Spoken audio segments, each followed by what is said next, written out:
Sound off for Chesterfield. Chesterfield is best for you. First cigarette with premium quality in both regular and king size. Chesterfield brings you Dragnet.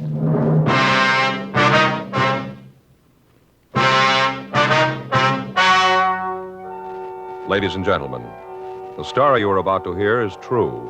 The names have been changed to protect the innocent.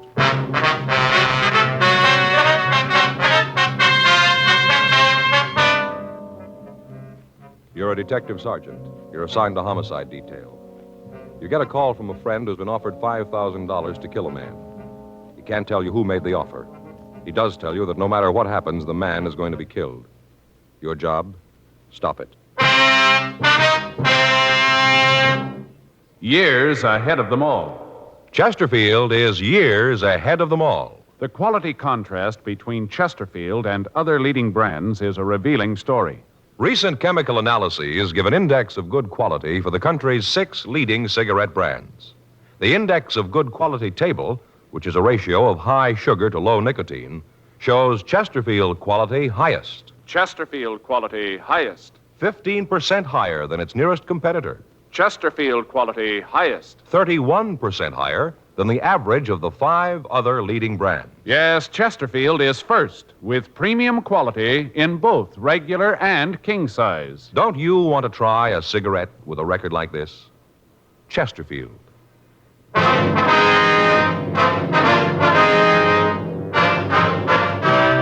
Dragnet, the documented drama of an actual crime. For the next 30 minutes, in cooperation with the Los Angeles Police Department, you will travel step by step on the side of the law through an actual case transcribed from official police files. From beginning to end, from crime to punishment, Dragnet is the story of your police force in action. It was Monday, February 9th. It was cold in Los Angeles. We were working the day watch out of homicide detail. My partner's Frank Smith. The boss is Captain Lorman. My name's Friday. I was on my way into the office, and it was 7:45 a.m. when I got to room 42. Homicide. That you, Joe? Yeah. You're in early, aren't you? Yeah, I couldn't sleep last night.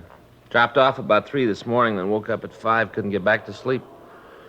I got up, made some coffee, and decided to come on in the office. Yeah, I had a little trouble last night, too. You did? I mean, yeah. What's your trouble? I don't know. I got up late yesterday morning. I guess that was it. I'll get it. All right. Homicide, Friday. Yeah. Mm-hmm. Yeah, I remember. Johnny. Yeah. Mm-hmm. When'd you get the letter? Yeah, we'll be right over. Right. Bye. You remember that bartender over in that place on 6th Street, fellow named Johnny? Yeah, is that him on the phone? Yeah, says he's got an offer to make himself a fast $5,000. What for? Somebody wants him to kill a man.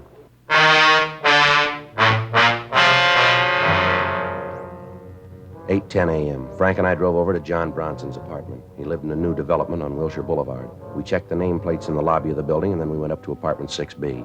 We rang the bell and waited. Hiya, Joe, Frank. Come on in. All right, John. What'd you say, John? Kind of early to get you guys over here, but I got worried about it and figured I better talk to you. Uh-huh. You want to tell us what it's all about? Yeah, come on out in the kitchen. I got some coffee made. Okay. Yeah, sit down there. I'll pour you a cup of coffee. Fine. Good, thanks. Well, it started last night. I guess it was about 10:15. Payphone in the bar rang, kept ringing. I went over to answer it. Fellow on the other end asked for Johnny. Yeah? Told him it was me, and he hit me with a deal. At first, I thought he was kidding. What'd he say? Well, he asked me if I wanted to make a fast $5,000. Of course, I told him, yeah. Then he sprung the snapper, said he wanted me to kill this guy, a fellow named Wilhelm Ulrich. You know this Ulrich? No, never laid eyes on him. First time I even heard the name. Okay, go ahead, John. Well, this guy on the phone started to lay it out. Told me how he wanted it done. Here's your coffee. Thank you. I asked the joker who he was. He said it didn't matter. All that counted, he said, was that I knock off this Ulrich guy. Yeah. I told him I didn't know who the man was, that I didn't know where to get in touch with him to kill him. You know, kind of going along with the gag all this time, thought it was a joke. Uh-huh. Well, this fellow on the phone said he'd give me all the dope I had to have, said I'd get it in mail this morning. Yeah. Came special delivery just before I called you, special. Uh-huh. You got the letter, have you? Yeah, I got it in the other room. I'll get it for you. All right, I'll go with you. John, how much have you handled the letter? Well, I opened it up. I didn't know what was in it. Mm-hmm. If I'd have known what it was, I wouldn't have touched it at all, but I didn't know. I looked at it when I found out what was in it and figured I better call you. Couldn't see any way to tell who sent it. Maybe you can when you see it. Mm-hmm. When I saw what it was, I didn't touch it anymore. Mm-hmm. Well, let's see here. It's money. Yeah, 5 $100 bills. And what's the letter say? Just a minute. Just by the edge here. I don't want to... This is Johnny. Here's the down payment. You'll get the rest when you finish the job. And the name is Wilhelm Ulrich. The address is 2192 Vine Street, Hollywood. It's written on a typewriter. No signature. That's it.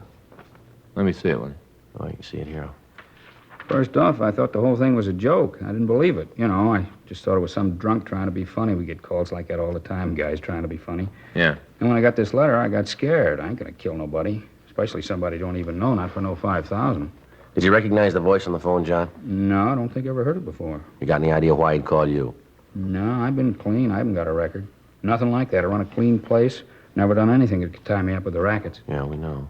Well, maybe I ran a little booze during Prohibition. Not much, just a little. Everybody was doing it then, but I'm clean now. Joe, there's a postmark here on the letter. It's mailed in Hollywood. Yeah, I saw that. We can check the postal authorities on the mailbox number, find out when it was picked up, huh? Yeah.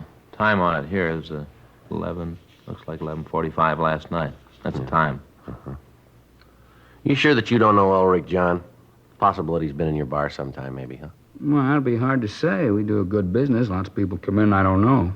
You know, just come in once in a while. I wouldn't know who they were. They keep quiet, and I ain't getting nosy. Yeah. Well, we're going on back to the office. You'll probably hear from the caller again, Johnny, and as soon as you do, you let us know, will you? You gonna see this Ulrich fellow? Yeah, we'll talk to him. Might be better if you don't say anything about this to anybody, John. Oh, don't worry, I won't. Okay, we'll be talking to you later. You be at the bar? Yeah, I'll be there at 4. Okay, thanks a million. No strain, glad to do it. Can't get over it, that guy calling and making an offer like that. I just can't get over it. He should know better than that. Yeah? Sure, you ought to know. Somebody ain't gonna kill somebody they don't even know.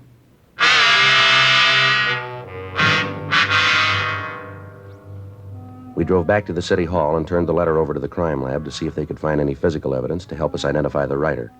We ran the name Wilhelm Ulrich through R&I, and we found no record. A further check on the name, and we came up with one possibility. The address listed on the report was the same as the one given in the letter. We pulled the package and checked it.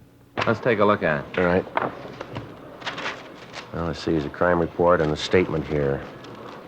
Report from Georgia Street Receiving Hospital. Now, what's the date on that? January 2nd last year. Yeah.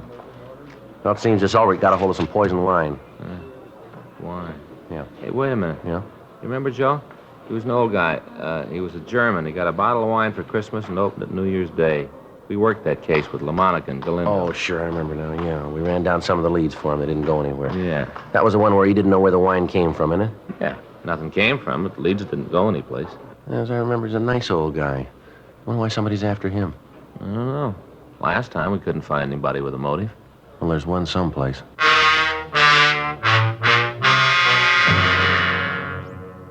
We'd helped investigate an attempted poisoning of Wilhelm Ulrich over a year ago. Somebody'd sent him a bottle of imported wine. Ulrich had opened the wine for dinner on New Year's and had drunk some of it. A short time later, he was seized with violent stomach cramps. He was rushed to Georgia Street Receiving Hospital for treatment. He was then transferred to the county hospital for further treatment. Examination of the remaining wine showed that it had been dosed with a quantity of poison. Fortunately, Ulrich didn't drink much of the poisoned wine, and he recovered. Detectives Joe LaMonica and Danny Galindo had handled most of the investigation. We'd helped them briefly in checking out some of the leads that they'd gotten. We checked with them again on the case. From the crime report, we got a list of the people that the two officers had interviewed. We checked with them, and they gave us as much personal information as they could. 1:15 p.m.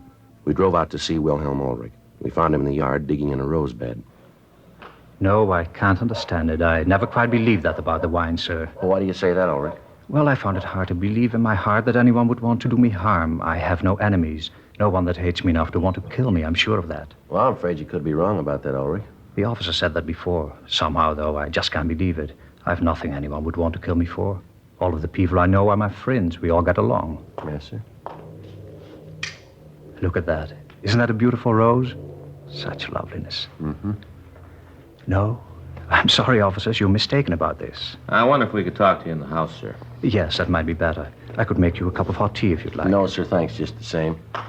Have you officers had lunch yet? Yes, sir, thank you. Oh, thought maybe you'd like a sandwich. Just got some liverwursts from a little place downtown. German, excellent food. Mm-hmm. Here, I'll get the door. Just sit down any place. I have to get the dirt off my shoes. Martha would be very angry if I tracked dirt around. Marta, that's your daughter, isn't it? Yes. She comes over every couple of days and straightens up the house for me. Wonderful girl, Martha. I don't know what I'd do without her. Yes, sir. Now, there's a couple of things we'd like to ask you. Certainly. Anything I can do to help. Well, we'd like to go over the information on the report here. Is that from the last time? The time of the wine? Yes, sir, that's right. All right. You just ask anything you want. I've got nothing to hide. All right, sir. We checked the crime report you filled out last year. Now, has anything changed in your family since then? No. You gentlemen still working on that? Well, yes, sir. We have another matter to discuss here. Oh, there's one thing that has changed. What's that, sir? The part here about me running the business. Mm-hmm. That's changed. I still run it in a way. I still supervise it, but Robert, he actually runs it. Oh, Robert. You mean this name here, Robert Davis? Yes, he's my son-in-law, Martha's husband. He takes care of the business now. He's a good boy. Martha's lucky to have him. How long has your son-in-law been running the business, Mr. Ulrich? Well, let me see. It's been about 8, 9 months. He took over right after I got out of the hospital. He's done wonders with it, wonders. How's that, sir? Modernized it, changed it all around. Had one of those efficiency experts come in and study the people. Time and motion men, I think they call them. Mm-hmm. They come in with a stopwatch and look at the people doing the work and figure out how long it should take them to do a certain job, and then they plan how the job can be done faster and cheaper. Wonderful thing, big changes. Yes, sir. I don't want you to take offense at this, Ulrich, but how are the relations between you and your son-in-law? I don't think I understand. Well, you get along. Do you have any quarrels, disagreements? Oh, no, Robert and I never disagree. I found out that it didn't pay to argue with him. Sir? I found out that it didn't pay. He was always right. Uh-huh. Yes, you see, we had a few arguments when he took over the business about this time and motion study thing. I see. You want to tell us about these arguments? They weren't anything serious. I didn't think that it was a good idea to change. I couldn't see any reason for it. Everything was going good. The business was making money. Everybody seemed to be happy. I didn't want to take a chance disturbing a good thing. You know, the golden goose. Mm-hmm. You want to go ahead, please? Well, Robert said that we were behind the times, that if we didn't do something about it, we wouldn't be able to compete with other people. We manufacture women's dresses, you know. Yes, sir. I saw that on the report. I finally told him to go ahead. I thought that he'd fail. He didn't. Now we compete. More dresses, more money. The employees are happy. They have music, coffee times. They like it. But it's all changed. I don't go down there anymore. I don't care much for it. It's changed. So I just stay home and work in the garden. It's Robert's factory now. Uh-huh. You and Robert haven't had any other disagreements, have you? Oh, no. He's a fine young man, running the business very well. He's a good boy. I'm lucky to have him. Well, how about your competitors, Mr. Ulrich? How do they feel about this change in the way you operate your business? They resent it? Oh, no, I haven't really got any competitors. The big manufacturers don't care. I don't make enough dresses to bother them, and the other little men are in the same boat with me. They're too busy running the factories to worry about me. Mm-hmm. Now, can you think of anybody who might want to do a thing like this? How about that phone call? I told you before, I can't. I find it very hard to believe. Well, we'll have to talk to the people that you know, the people around you. We'd appreciate it if you didn't tell anybody what we were after.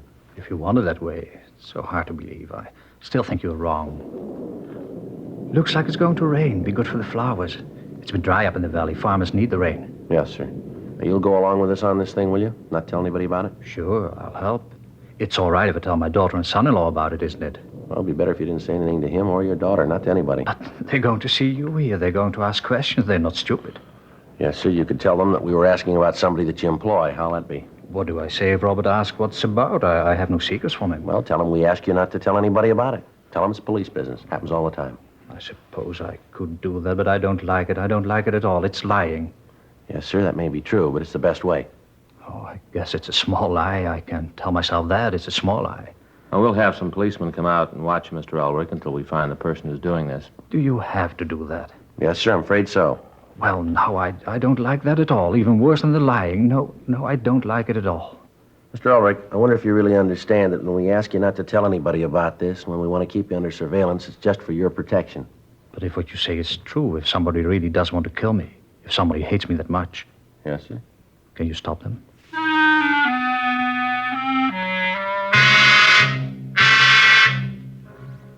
We called the office and had a team of men sent out to keep Wilhelm Ulrich under surveillance. His house and his person were to be watched 24 hours a day until we apprehended the person or persons who wanted him killed. We spent the rest of the afternoon talking to the people in the neighborhood. From all of them, we got the same story. Ulrich was liked and respected through the area. All of the local shopkeepers and their business associates told us that he paid cash for everything he bought and that his credit was good. He was active in the local flower club and had twice in the past served as president of the organization. The neighbors confirmed what Ulrich had told us about his family. His son-in-law and his daughter seemed to be devoted to the elderly man and were constantly trying to get him to sell the house he lived in and come to live with them. 6:42 p.m. We returned to the office. Man, it's really coming down, huh? Yeah, it sure is. You got a raincoat in your locker? Yeah, I got one of those plastic kind in the bag. Oh, yeah, I want to get me one of them. I'll get mine. We go over and check the son-in-law. You got his address? Yeah, it's a place out on Ivar. Sure was a nice old man, huh? Yeah, he seems to be. So you want to grab my coat, I'll get the phone. Yeah, I'll get it. Thank you. Homicide Friday. Yeah. Uh-huh. Yeah, John. When? Yeah. No, we'll be right over. Right away. You bet. Frank. Yeah? Call from the bartender, Johnny. Yeah? Says he just got another phone call. Person told him that he'd gotten the down payment for the job and he wanted to know why Ulrich hadn't been killed. Yeah. Guy said if Johnny didn't get on it, the money wouldn't do him any good. Told him to make up his own mind. Uh-huh. Either he makes good on the job or they'll kill him.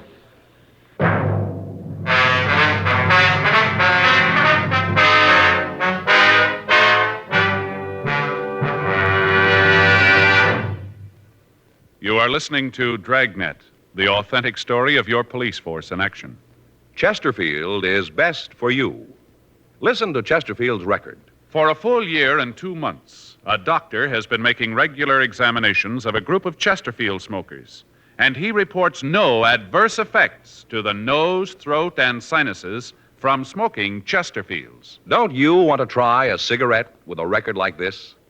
Chesterfield. First with premium quality in both regular and king size. Chesterfield. First choice with Young America. And that's from a survey of 274 colleges and universities. Try Chesterfield's today. Remember, Chesterfield is America's best cigarette buy.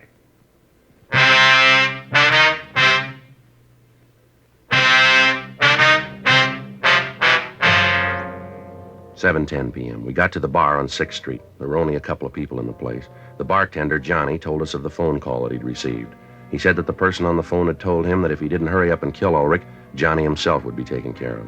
We called Lee Jones at the crime lab to ask him if he'd been able to come up with anything on the letter. He told us that there was no way of tracing it. Fingerprints found on the letter were those of the bartender. Photographs were taken of the letter, and along with the money, it was booked for further evidence. We'd gotten in touch with the postal authorities, and they said that they'd give us assistance. They gave us the location of the box where the letter had been mailed, and they said they'd try to find out who sent it. We arranged for a stakeout on the bar, and then we called the men at Ulrich's home. They told us that the son-in-law, Davis, and Ulrich's daughter had been there, but that no one else had seen or spoken to the elderly man. 9:32 p.m., Frank and I drove out to check on Robert Davis. We got to the apartment house and rang the bell to the manager's room.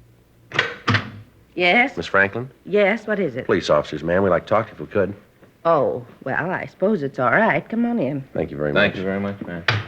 It's my partner, Frank Smith. My name's Friday. What is it you wanted to see me about? Oh, we'd like to talk to you about one of your tenants, please. Oh? Which one? I bet I can guess. Ma'am? It's about that couple on the 5th floor, isn't it? The Radcliffes. It's them, isn't it? No, ma'am, it isn't. We'd like to talk to you about a Robert Davis and his wife. The Davises? Yes, ma'am. Why, never thought it. Should be the Radcliffes, the way they carry on. The Davises. I'd never have thought it. What do you want to know about them? Well, it's just a routine investigation, ma'am. Can you tell us how long they lived here? Well, see now. It's been almost 6 years they've been in the building, yeah. Yeah, 6 years, anyway. I haven't always lived in the same apartment, though. Ma'am? When they moved in, they was in a little apartment on the 2nd floor, living room, a pull-down bed, little bitty place. And then they moved up to the 6th floor, 2-bedroom, nice place. Nice people. The Davises, oh, I'd never have thought it. Do they have any close friends in the building, would you know? Well, not Mr. Davies. He's kind of the quiet type. Never has much to do with anybody. He keeps to himself. Mm-hmm. Now, Mrs. Davis, that's a different thing. She's a living doll. She's nice to everybody and so sweet. Never had a harsh word for anybody. Always a smile. I think Mr. Davis thinks he's too good for anybody. He always seemed kind of snooty. Yes, ma'am. Do you ever have any arguments with anybody in the building that you might know of? Well, he's had a few arguments like everybody else does. Like I said before, he thinks he's too good for anybody. He thinks he's better than anybody. He's got no right to either. Ma'am? Why, he owes half the people in the neighborhood money. Way behind his bills. Owes me a couple of months' rent. Never seems to be able to pay anybody he owes. I talked to the milkman, owes him for a month back. Every time he asks for his money, Davis tells him to come back and stop hounding him. Can't understand it. Seemed like such nice people when they moved in. 2 years ago, that's when the trouble started. It was our understanding that he had a pretty good job. Is that And right? he has. Works for his father-in-law, manages some kind of a factory. Dresses, I think. Oh, but that isn't it. He makes enough money. He just spends it faster than he makes it, that's all. I think he gambles. Why do you say that, ma'am? Oh, he's always going off on some kind of business trip. At least that's what he says it is, but I know different. Yes, how's that, ma'am? Well, he'd come back from one of those business trips once. Cab pulled up, and it just happened that I was standing out in front. A driver got out and gave him the bill for the cab all the way from the airport, almost $6. Well, anyway, when Mr. Davis got the money out of his pocket to pay the cab bill, a chip fell on the sidewalk. He didn't think that I saw it, but I did. The cab driver did, too. Well, what kind of a chip was it, ma'am? Well, you understand I'm not a gambling woman, so I wouldn't know. But the cab driver, he knew. Oh, you just betcha he knew right away. He picked up the chip and handed it back to Mr. Davis and said something about being in Las Vegas, kind of kidding, you know. Yes, ma'am. Well, I've seen Mr. Davis get upset, but never like that. He grabbed the chip away from the cab driver and told him to mind his own business. Said that he'd had the chip a long time, that it didn't concern the cab driver. He was real mean. Uh-huh. And then at night, well, the argument that he and the missus had, I never in all my days heard anything like that. Well, what happened, ma'am? Well, you understand that I just happened to be in the hall. I was making sure that the lights on the floor were all on. Those bulbs are always burning out, and I was checking them, you know. Yes, ma'am. Well, anyways, I hear this argument coming from the Davises' apartment. Mrs. Davis is telling how she isn't going to stand for it anymore. Mr. Davis better settle down and get to work and stop this foolishness. She didn't come right out and say what foolishness, but I could tell. I could tell. It was his gambling, that's what it was. Yes, ma'am. Is there anything else that you could think of that you could tell us about the Davises? No, I don't think so. I'm kind of surprised, though. I don't like him, but I never thought that he'd have the police after him. Well, we're just conducting a routine investigation, Miss Franklin. Oh, now, you don't have to play cagey with me. I know about you, policeman. You and your routine investigations. You ain't fooling me. You want him for something. Now, what is it? Can you tell me? Ma'am, it's just police business, just routine. We'd appreciate it if you didn't say anything to anybody about us being here. Oh, sure, I'll go along with you. I won't tell a soul, not a living soul. Thank you very much, Miss Franklin. I'm going to leave you our card. We'd appreciate it if you give us a call if anything comes up. Uh-huh. Michigan 5211, is that right? Yes, ma'am. You just ask for the homicide division. It's written down All there. right, See? you just bet I will. Now, I'd be glad to help. I'm just glad to. All right, fine. One thing, though. Yes, ma'am? Are you sure there ain't nothing that you want those people on the 5th floor for? The Radcliffes?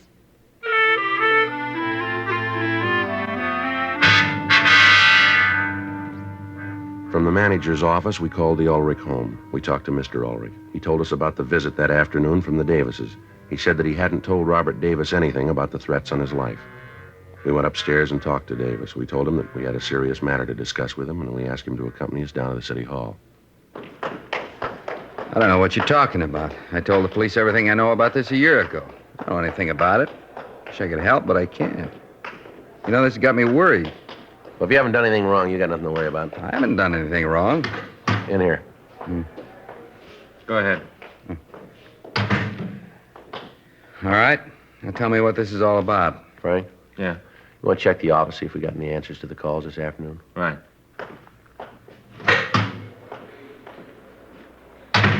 You got a cigarette? Yeah.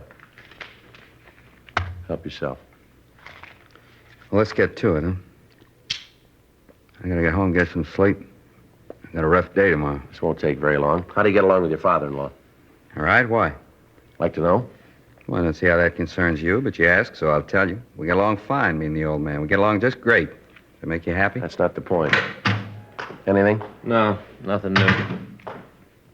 You go over to Las Vegas much, Davis? Not much. Why? How often would you say you went over there? Maybe a couple times a year, not any more than that. When was the last time? What's so important about when I was in Vegas last? You guys spent a little more time finding out who's trying to kill my father-in-law, less time asking questions that don't make any sense. You'd be doing a better job. What can you tell us about somebody trying to kill your father-in-law? All I know is what he told me this afternoon. What did he tell you? Not much. Said something about a bartender, something about a phone call. Did he tell you who the bartender was? No, just that it was someplace over on 6th. All right, Davis, come off it, huh?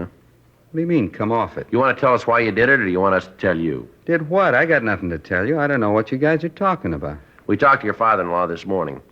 We told him that we'd gotten a report that his life had been threatened. We didn't tell him how it happened. We didn't tell him where our information came from, so he didn't know. All right, so maybe I got it someplace else. Oh, wait a minute. You couldn't have. We didn't talk to anybody else. Well, I heard it someplace. I don't remember, but I heard it. We checked around, found out you gamble quite a lot. You're a steady loser. You owe a lot of money in town, don't you? They're right. Yeah, that's right. Now, I think we can make you for the threat on Ulrich's life. I don't think we'll have any trouble at all. You had the motive, you had the opportunity. First thing in the morning, we'll check with the factory. We'll see if you made a withdrawal of $500. We make that, and you got big trouble. You figure you're going to be able to do that? We think so, yeah. We'll get your father-in-law down here and ask him what he told you this afternoon. Find out if he did tell you about that bartender, about the bar on 6th, about the phone call. You know, it doesn't look like there's going to be too much trouble making you for this. Save your time. What do you mean? You don't have to go through that thrash. I did it. I tried to have the old man knocked off. Were you the one who sent him the wine last year? Yeah, that's when it started. I started to gamble. Lost a lot of money. Couldn't pay it back. No way to pay it back. Guys I owed the money to were leaning on me. I had to pay them off. Had to. Yeah. I could only think of one way, get rid of the old man. Didn't you get a pretty good salary out of working for him? Yeah, pretty good, but it didn't go far, not far enough.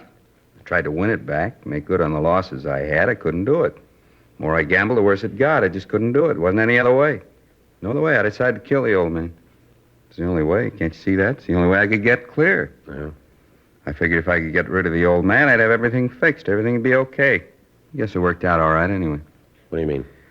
Well, there's nothing in the book they can throw at me. He's still alive. I didn't kill him. Who got hurt? You did.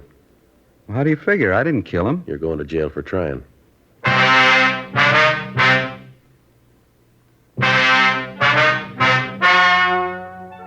The story you have just heard is true.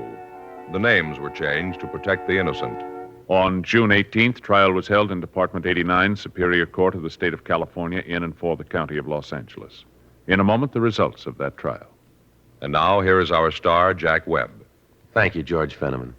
I want to thank all of you for your interest in Dragnet. Thanks very much for your letters. We really appreciate them, and we'll try to keep right on giving you the kind of a show that you like. I want to thank all of you, too, who have switched to Chesterfields. I know you're going to like them, and I know you'll find they're best for you. Now, you folks who haven't tried Chesterfields, I'd like you to pick up a carton tomorrow. Chesterfield. It's a great smoke.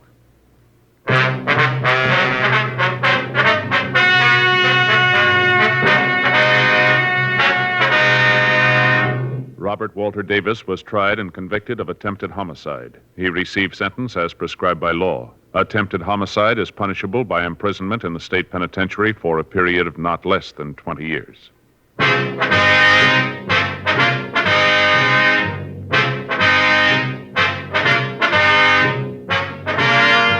You have just heard Dragnet, a series of authentic cases from official files. Technical advice comes from the Office of Chief of Police W.H. Parker, Los Angeles Police Department. Technical advisors Captain Jack Donahoe, Sergeant Marty Wynn, Sergeant Vance Brasher. Heard tonight were Ben Alexander, Vic Perrin. Script by John Robinson. Music by Walter Schumann. Hal Gibney speaking. For a million laughs, tune in Chesterfield's Martin and Lewis show Tuesday on this same NBC station. And sound off for Chesterfields. Either regular or king size, you'll find premium quality Chesterfields much milder. Chesterfield is best for you. Chesterfield has brought you Dragnet, transcribed from Los Angeles.